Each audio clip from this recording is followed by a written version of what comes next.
morning, I want to pick up where we left off in the book of Psalms, Psalm 23. Psalm 23. We started it on last week, as you know.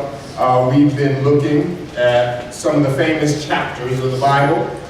This is probably one of the most famous chapters of the Bible. Okay. All right, so let's do a little bit of review, and then we'll walk up to where we are. I believe we left off in verse 3, the first part of verse 3.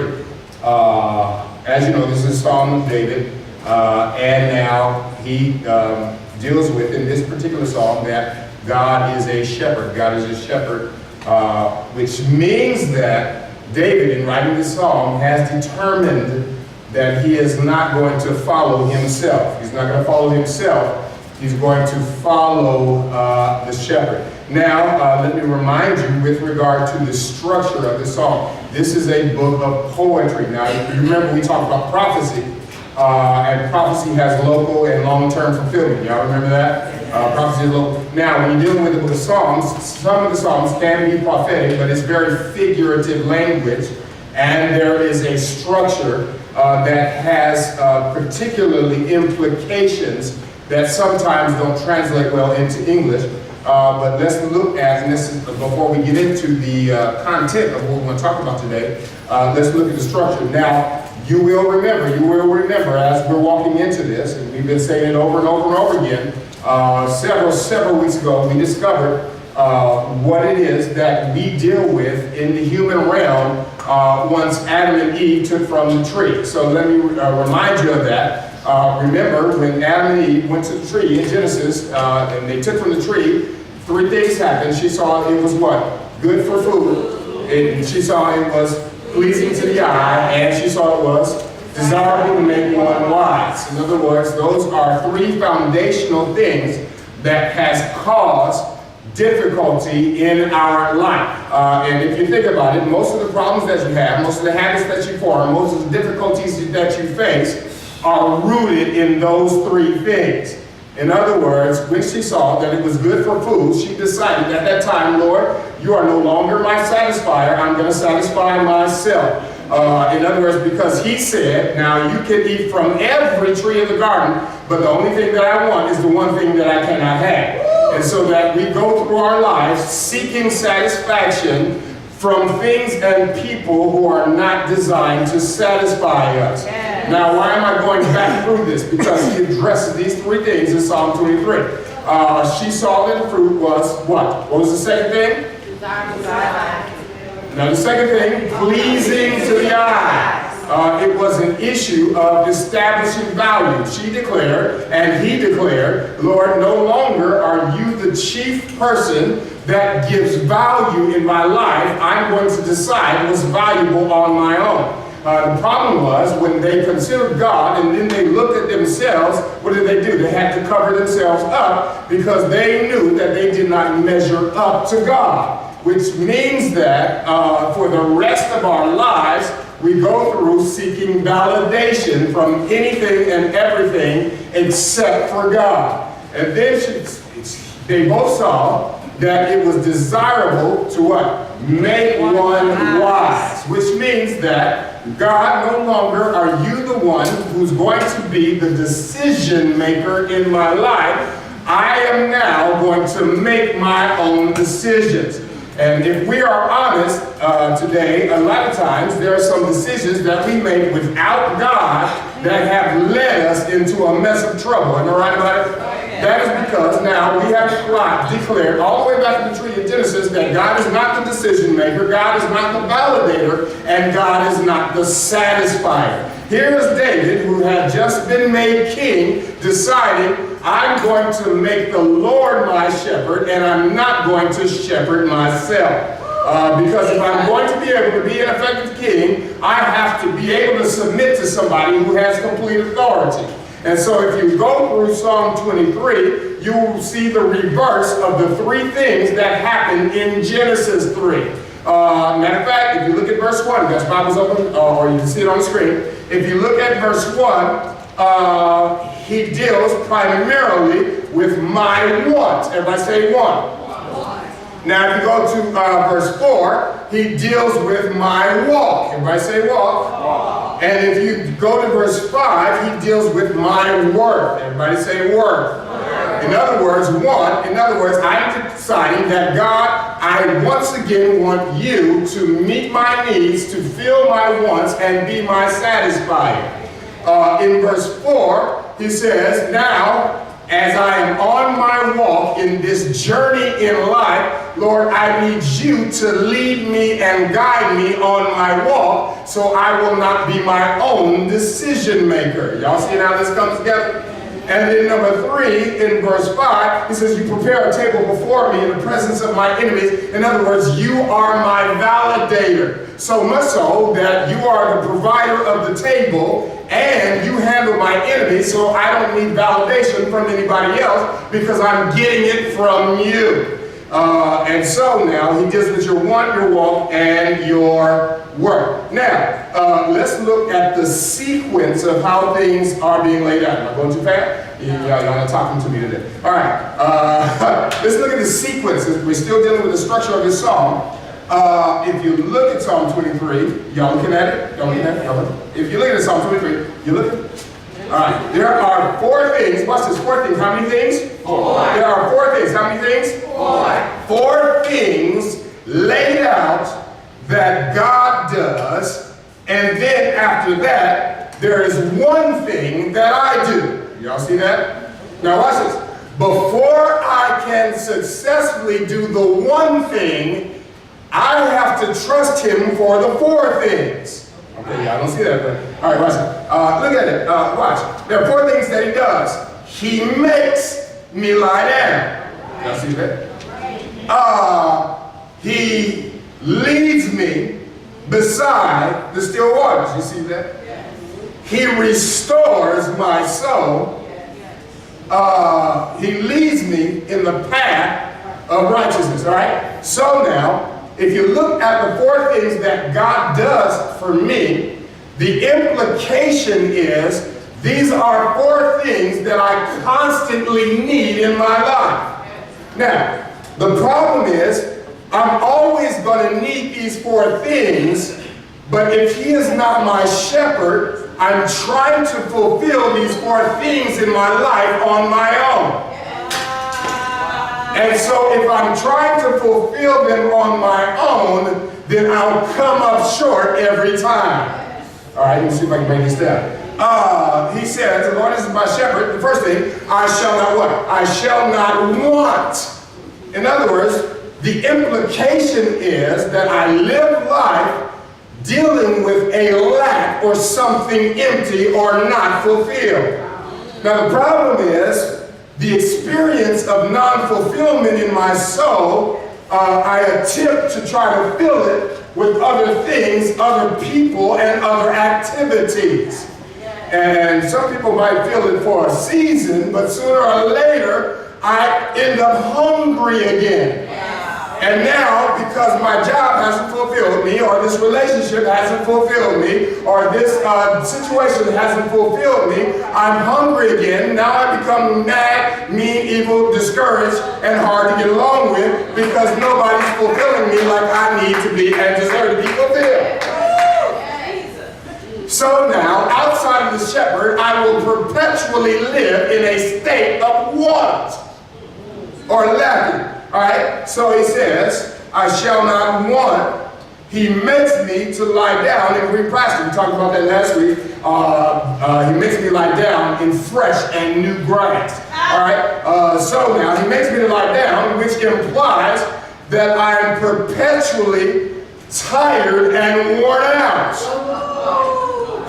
And if anybody's honest with me, under the sound of my voice, you know that living this life can wear you out. And so I'm walking around like the living dead because everything is draining all of my energy. Now, that goes with the want because I'm looking for stuff to satisfy me. And when I look for stuff and people and relationships to satisfy me, all they end up doing is draining all of my energy. So instead of being fulfilled, I come away from that drained and worn out. See, y'all hold me. Y'all just looking at me. You don't know people and you don't have friends things that are energy drainers. It's just energy drainers. Okay, I'm gonna move on. I guess that's just me. So you see the connectedness between the needs of all four in sequence and in succession. All right, so he says, I shall not what? Want. In other words, I'm looking for everything to satisfy me and I can't find it. He makes me to lie down, which means that I'm worn out because I've been going all around town trying to find stuff to satisfy me and it doesn't satisfy me.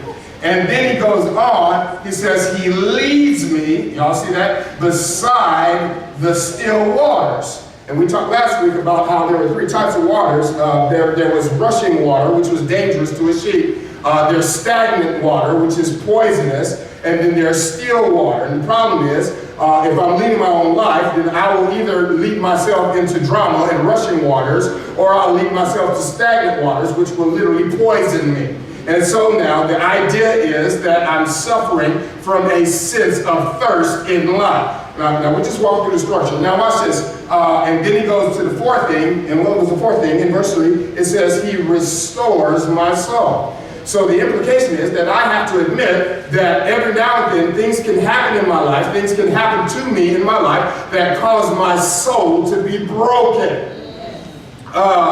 I have a bad experience, or something doesn't work out the way that I want it to work out. I may lose a loved one. I may experience death. I may be dealing with a sickness. There are different things in this life that will break yours. Am I the only one that's talking about that? Right there? There are some things that will break your soul. Now, the problem is that you are really not qualified to be a soul repairer. And there's nobody that you know who can repair your soul. And so we have to stop leaning on people to fix what they cannot fix. You know, I used to try to be a mechanic. I used to try to be a mechanic with a car. I had a Honda Civic mechanic, and every now and then it would break down. It would break down. Stop talking about you remember my Honda Civic. And so, you know, I would open the hood, and then I would get it used to be called the Chilton's Auto Manual. See, you car people know what I'm talking about, Chilton. And so instead of paying a whole bunch of money, I would buy my Chilton's Auto Manual, and I would look it up and say, oh, okay, I know how to replace this thermostat, so I'm going to go out and replace the thermostat. And so I went out to the junkyard, I bought one, I tried to put it in, and once I put it in and started the car, it caused more problems in my car. So I tried to fix one thing and I broke something else.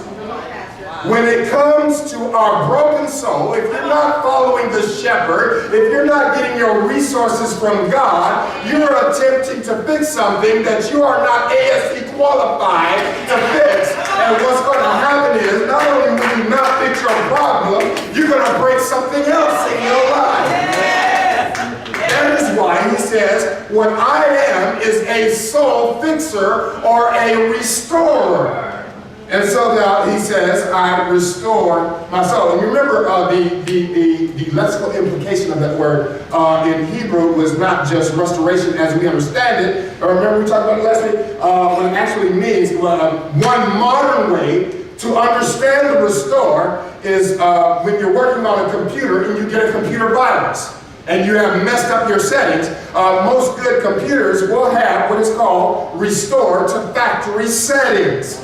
And so what God says, I'm the one that made your soul. Matter of fact, Genesis chapter 2 at verse 7 said, once he formed man with clay, he blew in the breath of life. And so our soul is constituted from his very own breath. So he said, it's my breath, so I know how to fix your soul.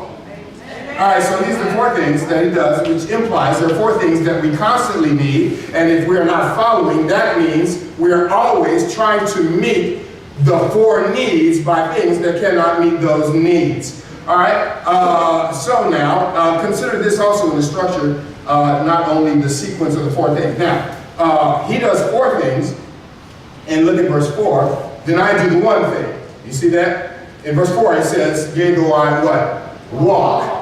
Which means that I cannot walk successfully unless I first accept the 4 things that he does. Which means that while I'm walking on this journey in my life, I have to be walking in the 4 things. Because when I walk in this journey, I'm going to incur some things that are going to make me thirsty. I'm going to deal with some things that's going to cause a lacking in my life. There's going to be some things in this life that are just going to break my soul, so I cannot walk my 1 thing unless he is doing his 4 things. All right, so now, he says, yea, do I walk. Now, the problem is, if I'm walking, and I'm walking without following, I think that I'm going to walk on this life, and I'm going to determine what I do, and I'm going to make my own decisions, and then when I run into trouble, I say, okay, God, now I want you to come in and fix this trouble. When God says the only reason why you got into that trouble is because you're walking the wrong way. Yes. All right, so he says, consider the sequence and structure to this once again. Watch this. He says, by the time you get to verse 4, he says, yea, though I walk through the valley of the shadow of death, I will fear no evil. Why does he say that in verse 4? Because guess what? As much as we don't want to think about it, in this journey, you're going to walk through some valleys. You're going to walk through some valleys. So now, if you're walking through the valley alone, then you're not going to make it through the valley. You have to know. Matter of fact, watch this. 4 follows 3. He says, I'm a restorer. And then he talks about the valley. You have to know that he is a soul restorer before you walk into the valley. Because once you walk into the valley, you got to know you're walking with somebody who can fix you whenever you get broken.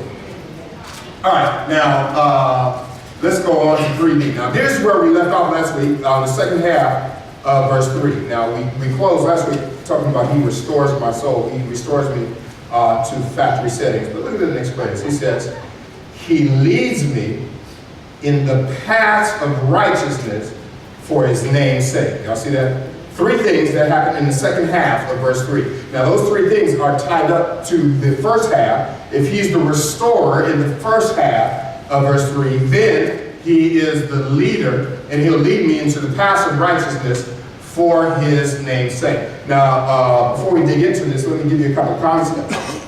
When he says he leads me to the right path, there's a word there, it's a military word. It means an encampment. It's not the normal word for road or direction. It is a military encampment, so it is a protective leading. Now, not only is it a protective leading, what does he mean when he says the phrase, it's an idiom, the path of righteousness. When he says that phrase, it is both directional and it is ethical at the same time. It is both directional and it's ethical at the same time. It is the path of righteousness. All right, now how do these 2 fit together? It's directional in that he will lead you in your life the right way. The implication is, if you're walking without him, you're going to go the wrong way. You cannot walk through life without God and end up in the right place. You can't do it. You can't do it. You can't do it. You can't do it. You can't do it. It's both directional and ethical. Now, what does that mean? How do I follow God? You know, it's metaphorical, right? How do I walk on the right path? You walk on the right path, watch this, listen, by doing the right thing. All right, y'all didn't get that. Y'all didn't get that. Let me see. How many times when people ask me, how in the world do I discover the will of God for my life? Can I answer this for once and for all. Can I break this down? I just discovered this. I shouted at home, so I got my shout. So, how in the world can I discover what does God want me to do? What is the will of God? Listen, the only way, according to this, that you discover the will of God for your life is for you to do the will of God in your life. There are several, let me say it again. The only way you can discover the will of God is to do the will of God. There are plenty of things in the Word of God that are very clear with regard to the will of God. Love mercy, do justice, and walk humbly before your God. That's easy. You can do that wherever you are. Flee fornication, for this is the Word of God. Somebody say amen somewhere. I'm not talking about, you know how we work. I'm not talking about y'all. I'm talking about those who are not here today. So if you see them next week, don't tell them what I said. Just smile at them and look at me, and we'll have a laugh together. All right? Seek ye first the kingdom of God and all these things. So the Bible is replete with directions with regard to what God wants you to do. He says you will discover the will of God while you are doing the will of God. You cannot discover the will of God when you're not doing the will of God. Forsake not the assembling of ourselves together as the manner of some men. In other words, every now and then you need to come to the house of God. Matter of this, I'm talking about later, but that's how he closes it. I will dwell in the house of the Lord forever. Why is that? Because I will enwrap myself in favor, and then it will clarify my mind, and he's going to speak where he speaks. Yes. Teach. Woo, I don't know why this is tough sledding today. Look what he says. He says, the path of righteousness is the righteous path. So if you want to know how to go the right way, you got to do the right thing. Because if you're not doing the right thing, then you're not going to go the right way. Matter of fact, watch me prove this to you. The way I discover the will of God is to do the will of God. I just have to do what I know he says to do. How do I know that? Look at verse 4. Now, there's some interesting poetic language in here, and he uses words that are not normally used in other contexts. Because he says, yea, though I walk through the valley of death, I will fear no evil. Back up to verse 3. He says, he leads me in the path of righteousness. Everybody say lead. Lead. That's an interesting word that there. It means to tenderly guide, or to pull, or to direct. But it's a nuance that goes beyond that. As it is used in Proverbs, same word, chapter 18 and verse 16. Proverbs chapter 18 and verse 16, where he says, your gifts will make room for you.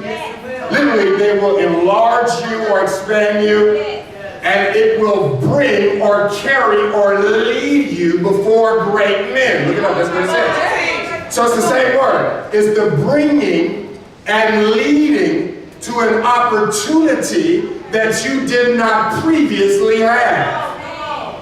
He's expressing the same thing right here. He says, if you follow the shepherd, he literally will create an opportunity for you that you didn't previously have, and he'll create the opportunity in the valley. Come on. Wow. He says, the reason why I lead you into the valley is because that's the place where I do my work and create your opportunity. Why is that significant? Most of us don't want to walk through the valley. Because what happens in the valley, matter of fact, I'm getting ahead of myself, but that's all right. Matter of fact, the valley, when he says, we translate this shadow of death, there's a couple of nuances with regard to this idiomatic phrase. It means or refers to the place where dead things live. It says, I'm going to take you through a valley where there's death, so you can learn that I am a life giver to that which dies in your life. Not only that, it's used even more often to describe the deepest darkness that ever exists. It is the strongest Hebrew word for darkness. It doesn't get any darker than that. Why is that? Because God knows we're going to walk through a valley. You agree with me? We're going to go through valleys. Valleys cause darkness in your life. In other words, I can't see my way through. And so God knows that most of us, if we go into the valley by ourselves, we will not be able to see any opportunities created, and then we will either give up or we'll get depressed and we'll go around in circles in the valley and we'll never come out. That's why he says, he leads me through the valley, not to the valley. Now, here's what I just cannot understand, is that whenever people, not y'all, people who are not here today, but whenever we get into a valley, our first tendency is to walk away from the person who knows how to get through the valley. He's the only one that has directions to get to the other side. But I walk away because I cannot see in the valley. Which is why he says, I am the creator of opportunity. Yes. All right, why does he need to teach me that he is the creator of opportunity? God is an excellent. Can I be intellectual just for a moment? Just for a moment. You promise you won't get mad at me if I just, you know. I learned one thing in seminary, one thing. I paid all that money in school, I only learned one thing.